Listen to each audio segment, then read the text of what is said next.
Good morning. Now, the pursuit of inclusive growth has never been more urgent.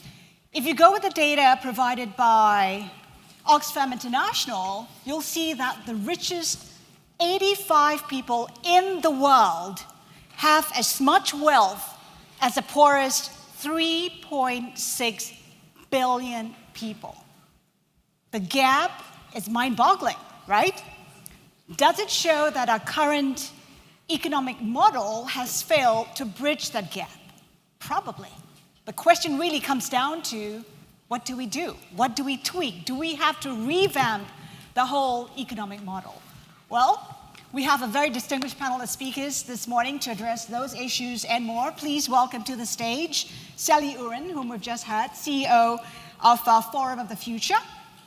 Rob Morrison, Chairman, Kiwibank. Todd Freeland, Director General, Private Sector Operations Department, Asian Development Bank. Anil Menon, President of Smart+Connected Cities, also Deputy Chief Globalization Officer, Cisco. And Juan Farinati, VP Asia Pac Monsanto.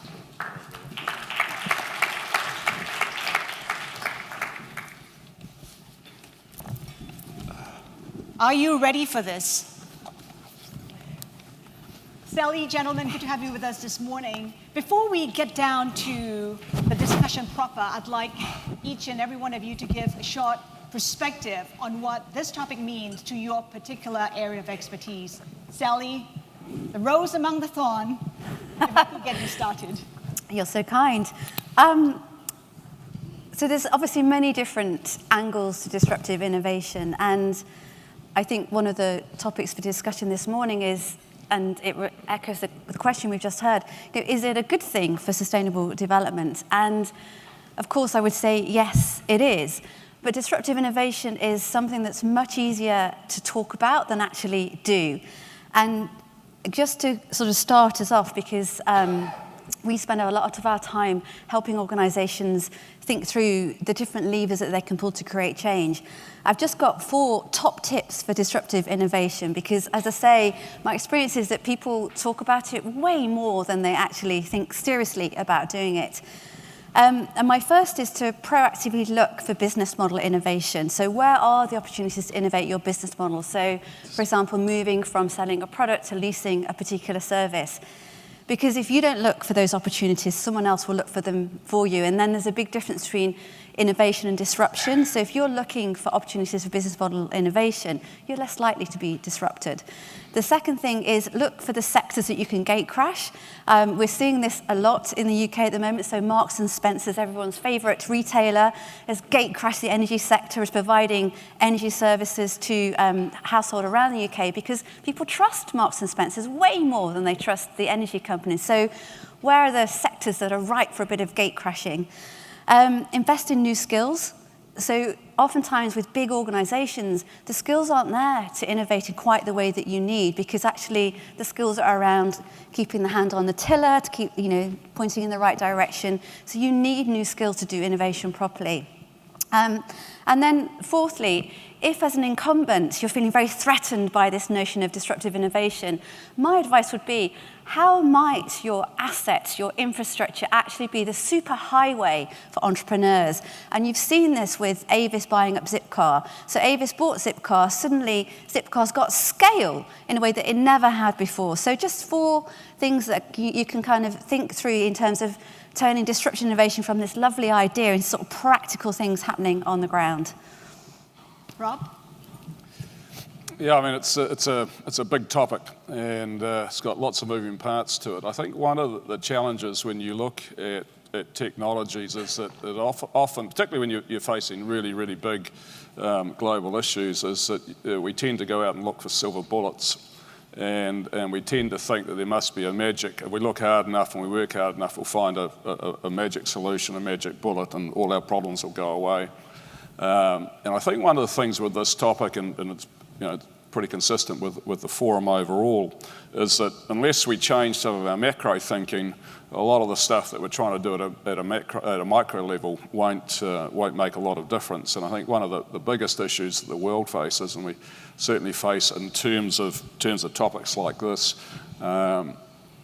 is the fact that we continue, I think, operate on old paradigms around economic value and the way we measure society's development. So if we remain in a paradigm, an economic paradigm that only measures society's development around GDP growth and GDP per capita, then we're going to be in trouble. And despite what we might do around the edges in terms of disruptive innovation, in terms of new technologies and so on, the world, we're not really going to change our thinking.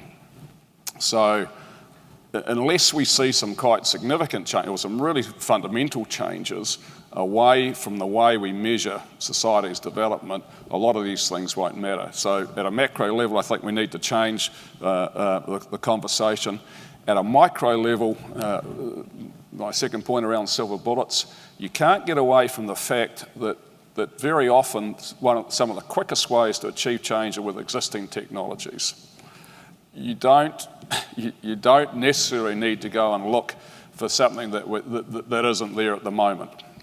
Really helpful, it's definitely part of the conversation, but also don't forget the fact that a lot of what we currently have has works. And if we look at part of this topic, which is around more equitable economic growth, around the disparity, particularly between developed and less developed numbers.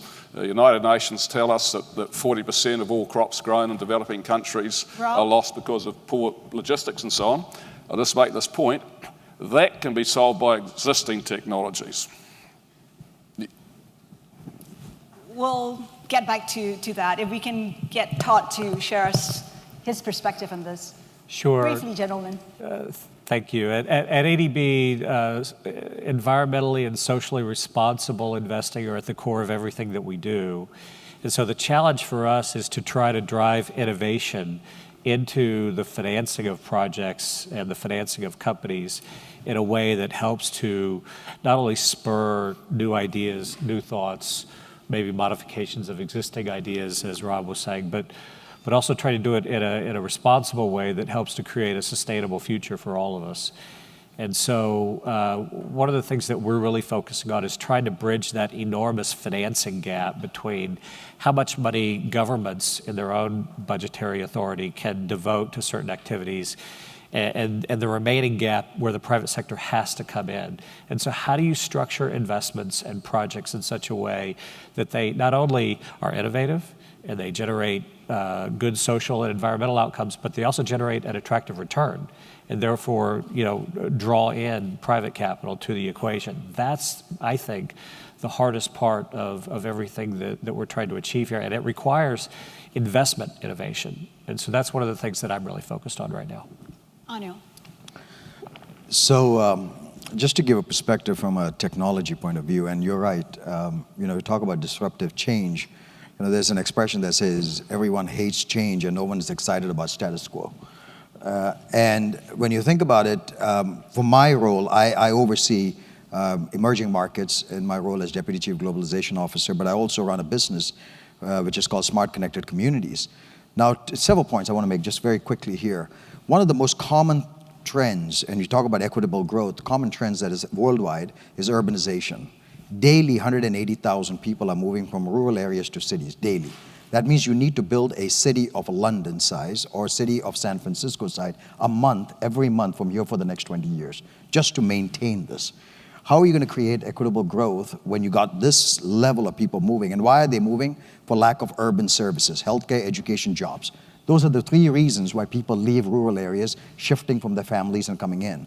So the question to ask you in disruptive innovation is this: if you had unlimited computing at a reasonable price, if you had unlimited storage at a reasonable price, if you had unlimited bandwidth at a reasonable price, and if everything was connected to everything, would you run healthcare the same way?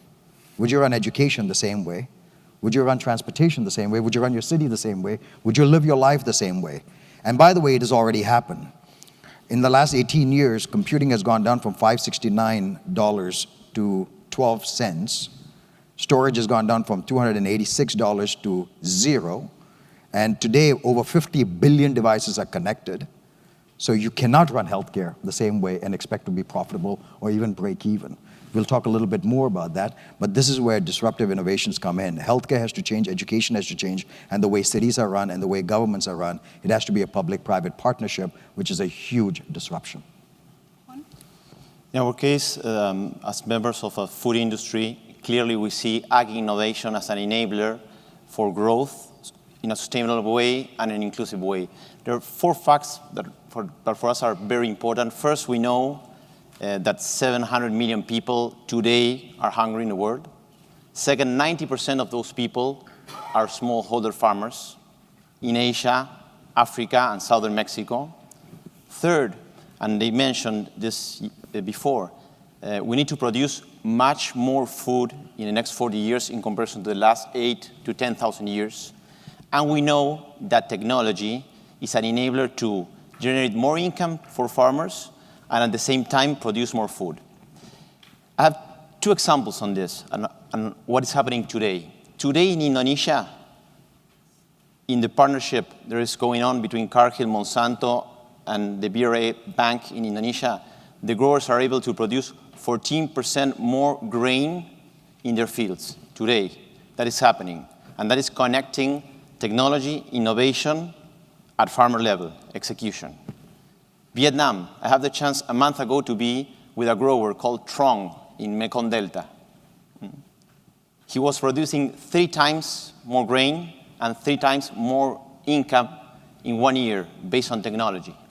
That is disruptive innovation in people that need to produce more food to live every day.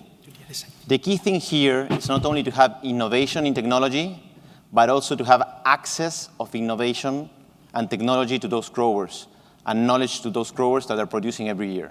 If we have innovation and technology, but we are not able to channel it and make that happen at field level, we are in the middle of the road. We need to get those 2 curves, get connected, and make those growers be producing more. That is what they need, more income, and what the world needs, more food. As an economic model, though, as we addressed the issue earlier on, the current economic model doesn't seem to have addressed the issues of the future. People talk about the sharing economy. Is that the way to go? I mean, Sally, you were talking about placing your business in the future. Is the sharing economy the kind of model we need for the future?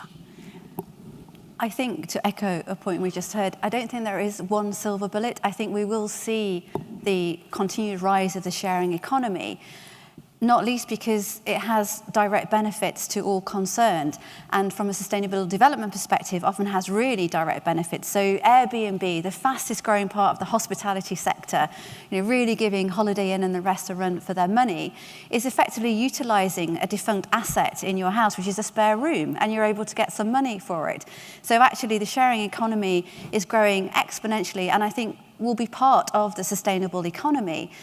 But we've heard in the discussions today on this panel that there are big, complex sustainable development challenges out there. And I think one of the barriers to charting a more sustainable course are some fundamental disconnects in our system. And one of them is our inability to put a value on nature's assets and our inability to put a value on our societal assets. So the economy at the moment runs by and large as if nature was free and as if we as citizens are free. Neither of that is true. And so actually what we really need to do is to look at new economic models where we properly incorporate the valuation of these externalities. We'll make some very different decisions then, and you'll then start to use the market to harness a shift towards more sustainable economic patterns. But a sharing economy displaces people as well. We talk about tapping technology, but technology itself can displace a lot of people. People can lose jobs. Anil. That is probably true in the sense that if you go back into the history from industrial economy to now, anytime a new industry pops up, somebody else loses the job and you recreate. That's where reskilling and everything kicks in. But there's a little difference to the time from the old economy to now. Just take the fact that you have growth in Indonesia getting larger, younger. India's getting larger, younger. Let's take the example of India, 600 million children with no access to healthcare, water, and electricity, but they have access to the internet. That's a dangerous cocktail. So the point is that a majority of the needs are in the villages, in the rural areas. The doctors are sitting in cities. Teachers are sitting in cities. So there's not so much of displacement going on in the rural areas. How do you take these doctors who are sitting in cities and use digital technologies to get education and healthcare there? Take Korea for an example. 3% of GDP of Korea is on tutoring. There, 17 billion a year is what Korea spends on English tutoring. 17 billion. 500,000 families are displaced because one parent has gone abroad to an English-speaking country with a child. There are unemployed teachers in London, unemployed teachers in Nebraska, underemployed teachers in many of these English-speaking nations who could use digital technologies and educate and create a new source of revenues. So I do believe that there is a displacement of a lift and a shift, but it is going to, you can't avoid it. It is the tyranny of numbers. This is going to happen. But does innovation necessarily have to be disruptive? No. Then it wouldn't be innovation. Why not? Go ahead. Well, I would say no as well. Yeah, It doesn't have to be. I mean, and I think that's it's an interesting point. I mean, you have disruptive innovation or you have sustaining innovation. So, I mean, if you're the incumbent, you continue to want to innovate, but that's necessary to sustain your business. I mean, disruptive innovation is when you have a real game changer that comes in and completely changes a market.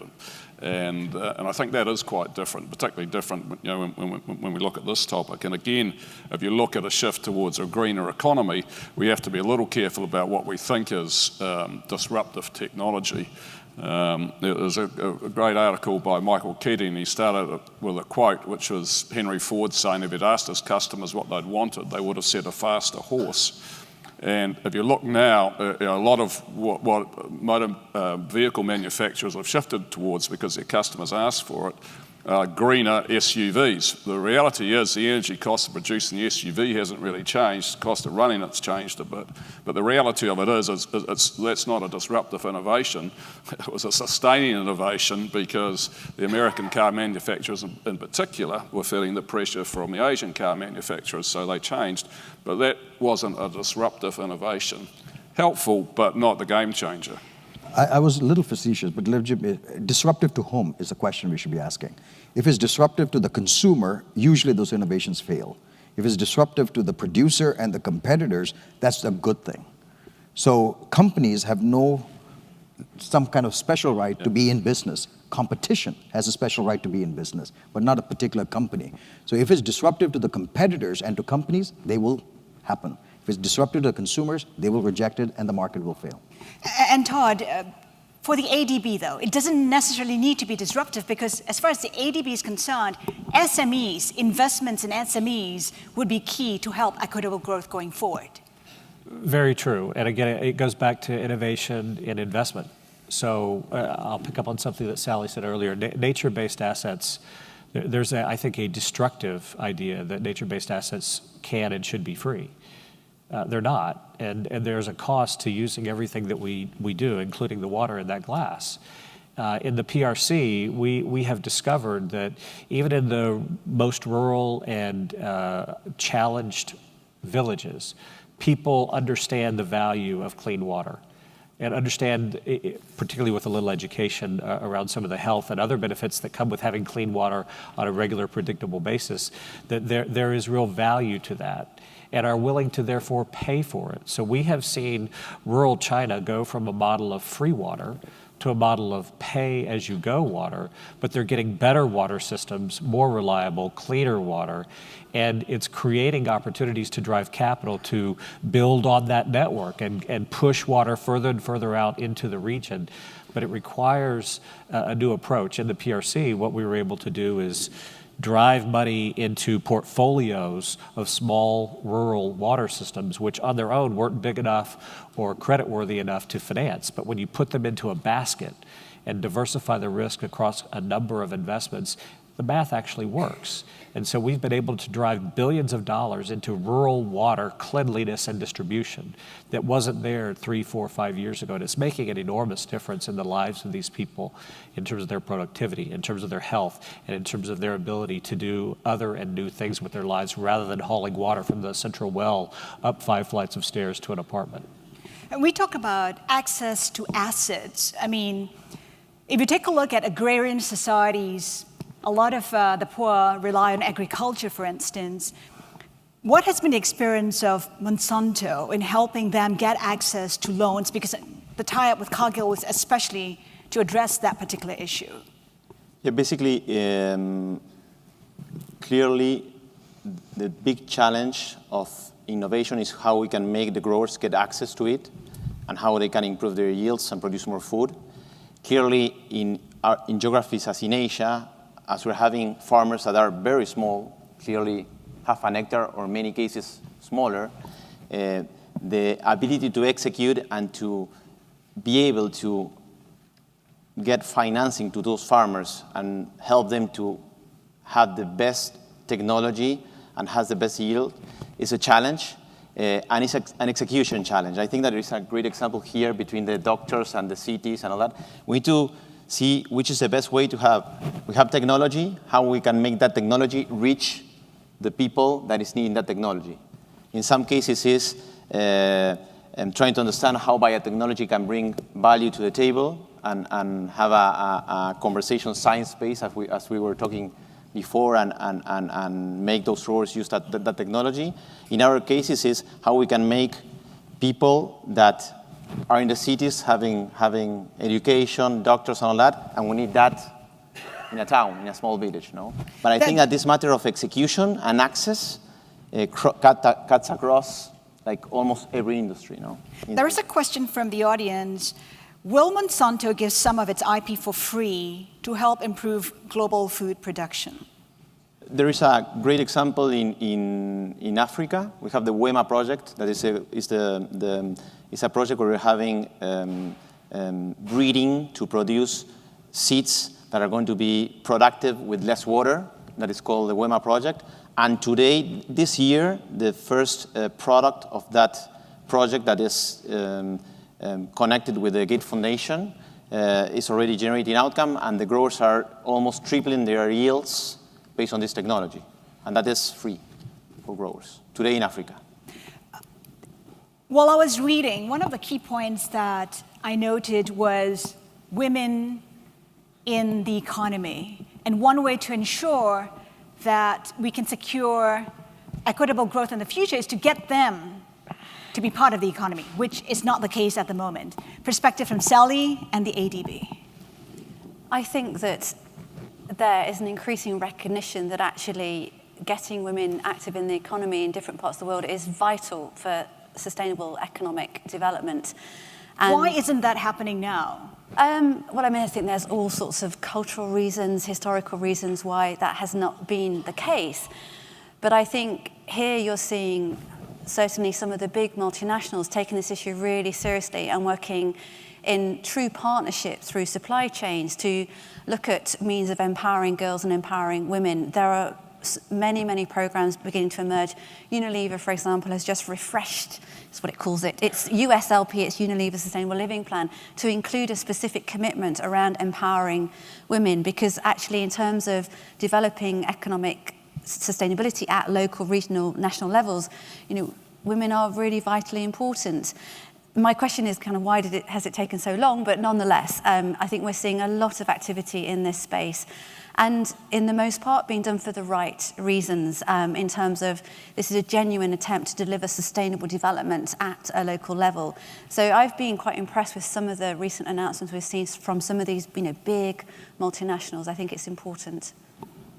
I think the challenge is to create a situation where you have equality of opportunity. You can't guarantee equality of outcomes, but you can try to improve equality of opportunity. And so some of the things that we have discovered, for example, is that females tend to be better credit risks than males, roughly speaking. The math tells us this is true.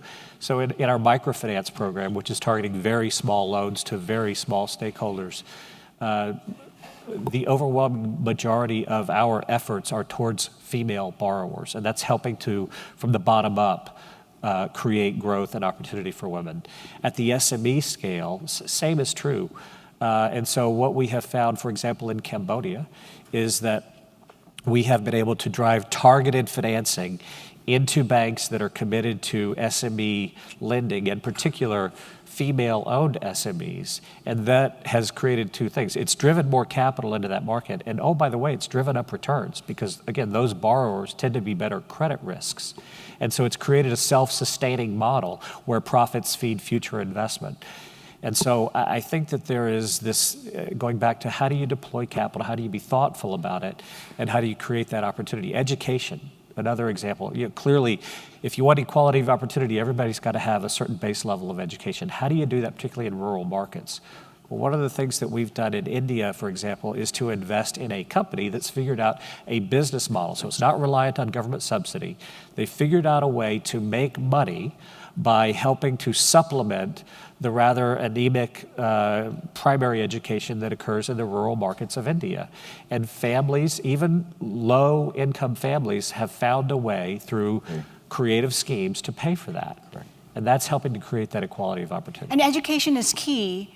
To that point, in Malaysia, for instance, YTL rolled out 4G in rural areas to help kids in rural areas catch up with the city kids. Explain how technology, the use of technology, how we can leverage technology to perhaps level the playing field. Let me answer that in multiple ways, because when we think about equitable growth, invariably we always think about emerging markets, India, Indonesia, Turkey. But equitable growth is a huge issue in UK, in France, in US. If you just go to London and you get on the train from Westminster to Stratford, each stop, the life expectancy of the neighborhood goes down by a year. The unemployment rate in East London is almost 48% and is the size of New York City.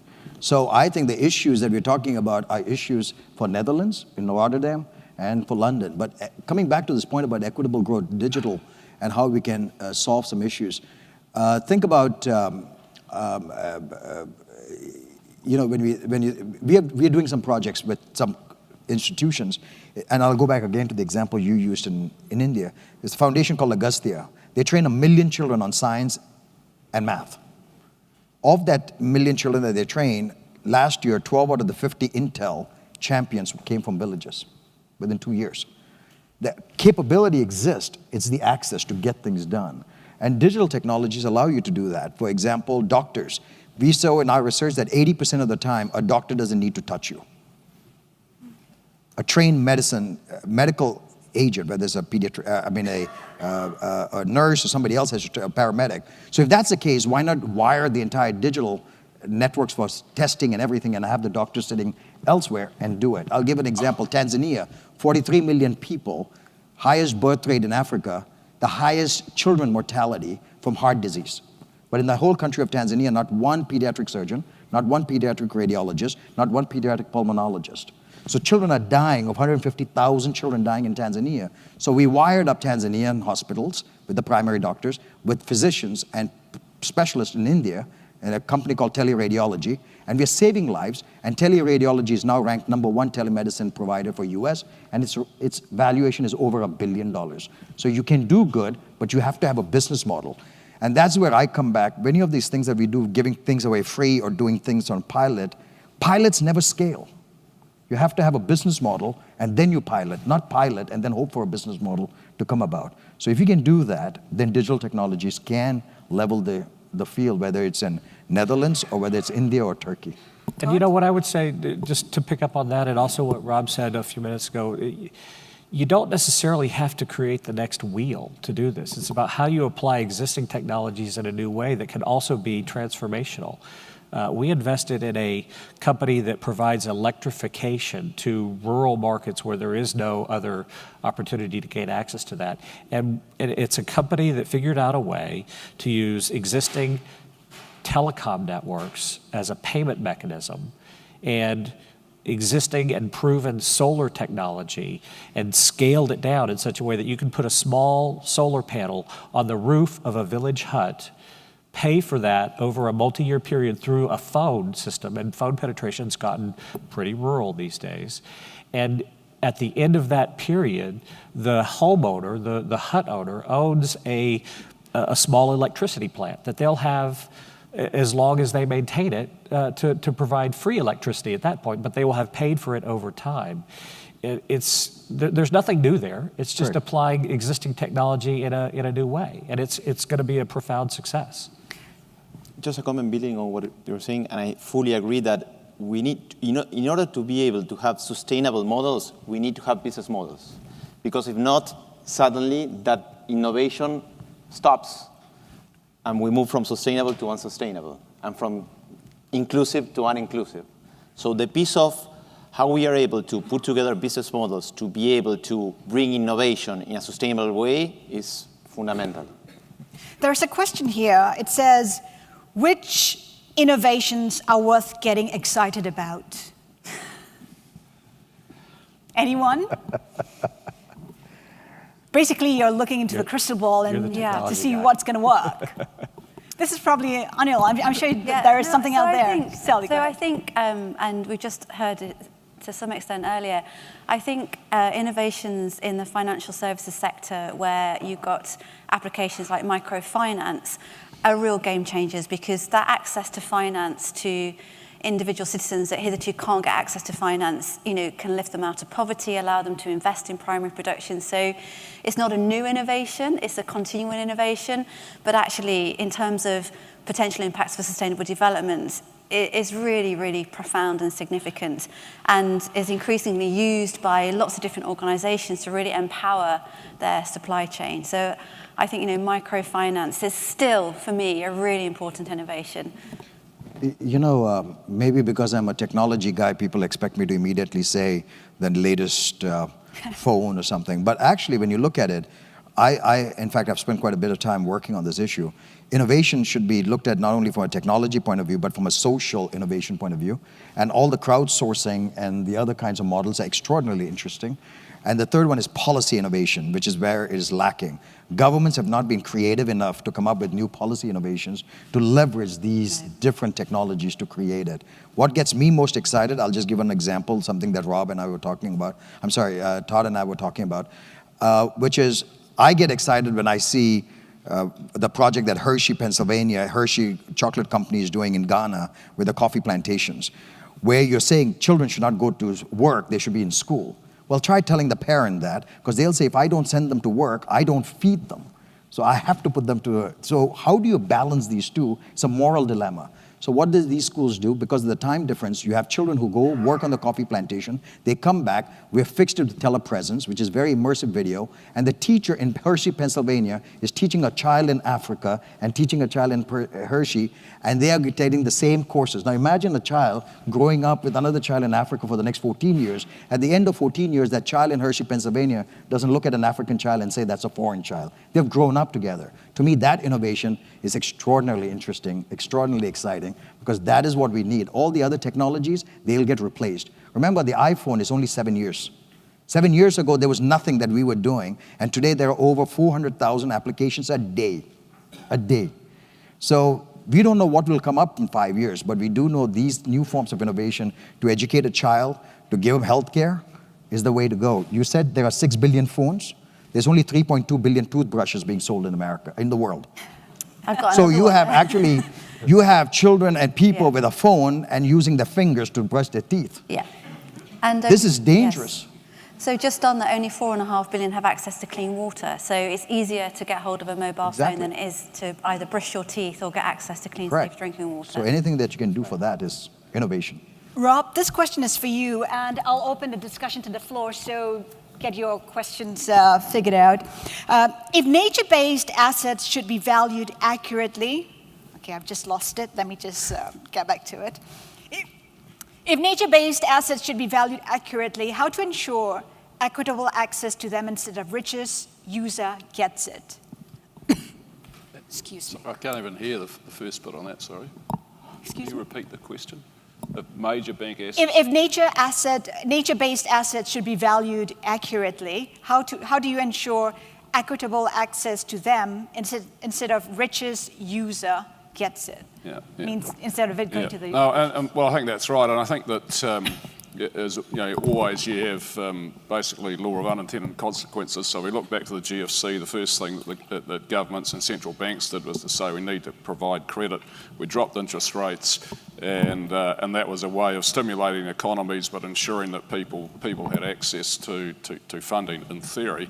And instead, what we've seen is you saw a blowout in terms of asset prices as the wealthiest said, "This is fantastic. I can gear up, buy assets," and you've seen it particularly in Asia, but also in wealthier parts of America and Europe, where asset prices went through the roof. And so the law of unintended consequences was that government regulation and central bank regulation has actually grown this asset blowout. So where I think within the banking system more disruptive innovation can have an impact is things like peer-to-peer lending, where you're getting access, or there's a disintermediation between the banking system and the payment system, but also in areas which are a little bit more natural based off consumer preferences and products. If you look at Alipay in China, for example, that was basically a non-bank saying, actually, we've got tremendous cash flows coming through our organisation. Why don't we actually use that and access the public directly? And I think when those things start to happen, you're going to see some key drivers that will better impact bank behaviours. At the moment, banks remain extremely conservative in terms of the way that they think, but they're also regulated in a very conservative way. And I think one of the central issues that came out of the GFC was the regulators said, we don't have enough regulation, we're going to have to regulate banks even more because the public's been ripped off here. And that actually, again, back to the law of unintended consequences, has actually made it harder to access credit, not made it easier. So there really is a combination of issues, as always, between government policies, government and central bank policy, the way the banks are responding, but also when and how will they come under pressure from more disruptive innovations, which are, as I say, it's peer-to-peer lending, it is the Googles of the world coming in and saying, we can do this stuff better. And I think that's where you'll see the changes of behaviour, and that's when you'll start to get the answers to the sort of questions we need here. I guess if I can, there's a long answer, but one of the other things around, and a little bit of what Todd was talking about, is one of the things that banks increasingly looking at doing, we're certainly doing as a bank, is saying, if you look at the security around a house, if we lend to a house which is an energy efficient house, then that for us is a safer asset, and which should we have a differentiated form of lending, because the two things around that is that if a house is energy efficient, it costs the occupants less to run it. That's better security for us. And at the moment, banks don't differentiate that way. And I think that increasingly we need to differentiate in terms of the product, and that will also help to drive innovation. Okay. We'll take a few questions from the floor, if there are any. If you could raise your hand. There's one up there. Hello, my name is Renee from Travel Business Analyst. The question is to the speaker that brought up the issue of putting a value to the asset, the nature asset. For example, perhaps Sally can respond to this. Do you have a model where, let's say, a nature asset like the coral reefs, right, have a valuation on it, and it's successfully executed and implemented, where the commercial operators have actually incorporated that valuation into their business assets? Yeah. So I suspect I'm not the expert in this particular area. I think probably Rob is, but the example that I can share is the notion of a forest-backed bond, which was a piece of work that we worked on with Bank of America Merrill Lynch now, 5-6 years ago. And it really takes this notion of valuation of nature's assets and really applies it in a financial tool. So a forest-backed bond is essentially an instrument whereby you are incentivized as a landowner to keep your forest there as a carbon sink rather than to level it and to then sell the products on the open market. And as I understand it, they are being used increasingly. The rate of return is a very low interest rate, but actually in terms of a financial instrument that factors in the value of a particular natural asset in such a way that then it incentivizes different behaviors, for me, it's that is an innovation, and it would be great to see those scale, but I think there are real barriers to innovation, into scaling that. But then the good news is that the valuation techniques are there. So the economics and ecosystems of biodiversity, the TEEB report, had a go at putting valuation on everything from a forest to a bumblebee. So, we're getting more and more information in this space. But the forest-backed bond is the one that I'm familiar with. Rob probably knows a lot more. I mean, just again at a macro level, the problem is that we operate, the fundamental economic paradigm that we operate in, and Sally touched on it as well, was that we assume free extraction from the environment and free disposal of waste back into the environment. And that's the way the world's operated pretty much for the last 200 years. We don't change that sort of thinking. If we don't say there's a cost of extraction and there's a cost of waste disposal back into the environment, then we're never going to answer the sort of issues you're raising. But lots of people have tried to estimate the value of ecosystems globally, but the rough sort of order of merit would be in terms of ecosystem services to the world is around $180 trillion. So if you look at global output, it's about $60 or $70 trillion. But if you don't put that value on ecosystems, then businesses and governments will never ever change their behaviour. Todd gave a great example at a micro level around how water usage changed in China because they put a value on water. If you went back a decade in China, roughly 50% of all water intended for crops never got onto the crops it was intended for. That was in a tremendously water-constrained nation. Why? Because they didn't place a value on it. As soon as you put a value on it, it was like, actually, I don't want to waste it. And just one final thing to add on that is, so there is definitely a role for ecosystem valuation. However, market forces are already at work here. The cost of some natural resources is escalating really rapidly, and that actually means that the market incentive to produce less waste is really profound. So we work with lots of organisations now who are actively stripping waste out of their system because of the economic sense that makes. So the notion of closed-loop manufacturing, circular economy is very real because it doesn't make any financial sense to produce anyway. So market forces are really coming into play without any sort of complicated instruments. It's just the pure market saying, actually, waste is someone else's input. Let's think of it in that way. Any other questions? They want to ask where's the coffee break. Go ahead. Michael Hing from Singapore Energy Corp Global. You see, we started by admitting that the current economic model has failed. Right? We started off with that. And then here we talk about building prosperity, all right, but we forget that there's already a lot of prosperity, right? A lot of prosperity, but owned by very few people, right? So actually the beginning is not so much building more prosperity for the same few, but to share. How much can we share the existing prosperity? We heard the example of Hershey. Children have to work, or else, there's no money to the home. Employ the parents, give scholarship to the children, right? Okay? Bring in the schools and tell the parents, you want to work for me, your children must go to school. You see, the moment we start using the existing field model to say how do we gain good returns for disruptive or non-disruptive technology, we again end up, 10 years from now, we sit here again, we say, hey, look, how to build more prosperity, but actually, every year we build a lot of prosperity. Example, food. There's so much food around to feed the whole world, maybe 7, 10 times over. 1 billion children last night went to bed hungry. All right. Now, how do we explain that? Now, we need to change our mentality, change paradigm. That business can no longer work by saying that I have an innovation, I'm going to maximize my return, the usual investment returns model, right? So how do we come up with some new models to think differently? To give away, to say, hey, how can we give away? Right? Free IP, yeah, okay, we started some project. Well, free, how can it be free? Because existing model say free is bad. But existing model says what? I got a lot of food, but you don't have money to pay me. You don't have, you're not getting the food. You see? So we have to deal with those issues. Right? So maybe last comment?